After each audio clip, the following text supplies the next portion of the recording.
I was in PSHE class, which is basically like life skills, and we were just talking about what we do in the future.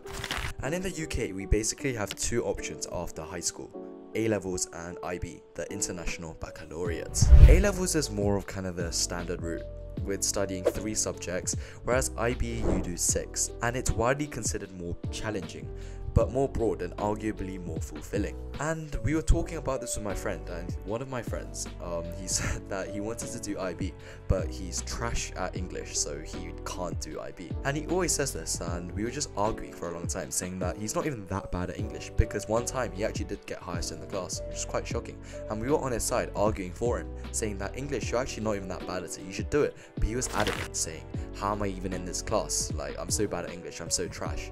He was against himself. And in all fairness, we do joke and tell him that he's bad at English sometimes. But even when he got the best grade in the class that we talked about, and we were telling him that he's not that bad, it was just a permanent fact in his brain. The fact that he'd already made clear in his mind that he's bad at English. But the thing is, this loser mindset is placed there by him. And sure, he might not fail, he might even do relatively well, but he wouldn't have pursued that path that could have been more suited to him, or gone that extra step in that essay, just because of that limiting belief he holds in his mind that he's bad at English. It all just comes down to his self-belief that he's just a person who's bad at English. And some people cope and say that all my life people have said this about me, so I'm going to be like that. But throughout life, you're always going to have haters and people who say stuff to you that you don't want to hear and goes against who you want to be. But if you let that identity take place for you, you're the only one to blame for failing. Just think how stupid it would be if I read this comment and so I thought, damn, this guy saying I can't speak, I'm such a trash YouTuber, I might as well stop making YouTube videos and delete my channel. That would be stupid to do, right? But the thing is, you're probably self-sabotaging yourself in the exact same way. In some area, maybe not in studies, but somewhere else, your belief makes up who you are,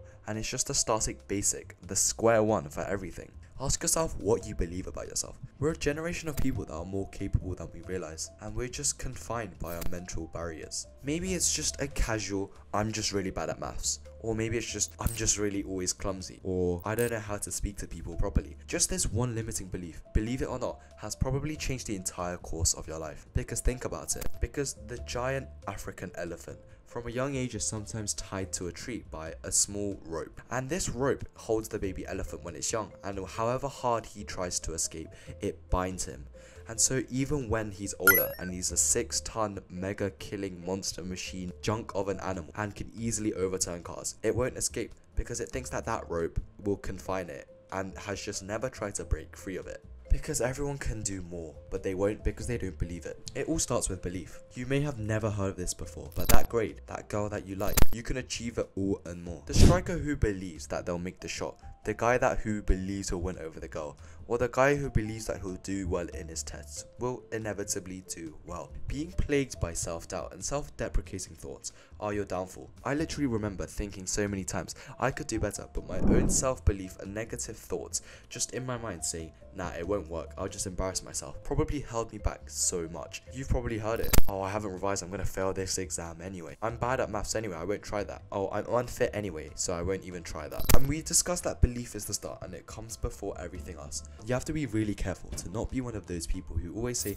believe in yourself, manifesting myself a 6'5" Giga Chad boyfriend to buy me a $500 million mansion, slay, and then don't put in the work. Because the belief is the ignition, the thing that starts us on the journey, but it's the hard work that's going to make it possible. It's like the belief is the key that opens the door, but we have to use our own willpower, our own legs to walk through that door, right? And as we talked about, belief just comes first. The striker, every time he gets the ball and doesn't believe that he score, won't. The guy who every time he walks up to a girl and thinks that she'll think I'm weird anyway, why am I even doing this, will be seen as weird. When you go to the gym and see newbie gains, that's when you actually feel motivated to keep going. And the reason for this is that your limiting belief is being forcefully shattered. You used to think that, oh, what's the point of going to the gym? It's not like I'm going to make progress anyway. I'm so unfit anyway. Nothing's going to change. But then by visually seeing with your own eyes that you're making progress in the gym, it shattered that belief that you're not going to make any progress, because quite frankly you did. And so once you actually think oh shit, I actually made some progress. That's the first domino of events. It's the blast of the rocket, it's the ignition. It's the start, but you still have a long way to go. That little thought, wherever it came from, maybe a teacher told you in primary that you were bad at maths, so you hate maths now, or when your mom said that you're clumsy, so you don't take risks anymore.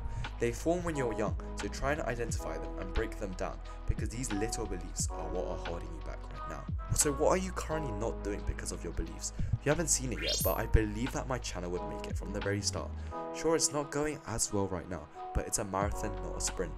You guys won't see it yet, but I've recorded a video when I was at like 20 subs in July, saying that by the end of the year, I'll be at 10k, and I said it confidently, and it seems absurd, a channel with 20 subscribers making this bold claim of 500 timesing their subs. But with that belief and hard work I put in, working towards that goal that I believe, what happened? And I think that by the end of the year, I will have 10k subs. Not sure though, maybe just a thought. And the next thing you have to understand is that successful people are egoful. Ego is bad, but without no ego, you won't get anywhere. You have to believe that you can do it. Yeah, and so this is where the growth mindset comes in. Teachers used to print out and put it on like the toilet seat doors, but really it's not just something that should be trashed on, because if you believe that you make it, because the whole concept comes from this, believe that you'll make it, but not yet, but you will in the future. You need to stay consistent and not give up and put in the work, and you will get there. Just think about how many people just don't start going to the gym or revise, but you started. But throughout there'll be many barriers.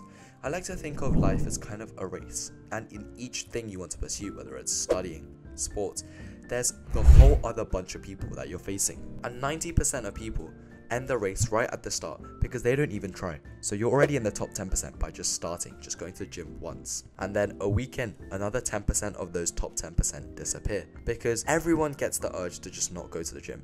You feel that when you start good habits, it's just you that gets the desire to skip a day, but it's everyone. So by overcoming that urge, you've made it into another top 10% of that 10%. And each of these acts like a barrier and a permeable membrane. So each time you feel this hurdle, just remember that if you believe and you keep going, you're getting ahead of everyone. So write down in a notebook what you believe about yourself, what beliefs you have, and what type of person you think you are. And write down if they serve you or not. If these beliefs don't serve you, destroy them and remove them from your identity. You have to believe before anything, and if you do, you can become any person you want.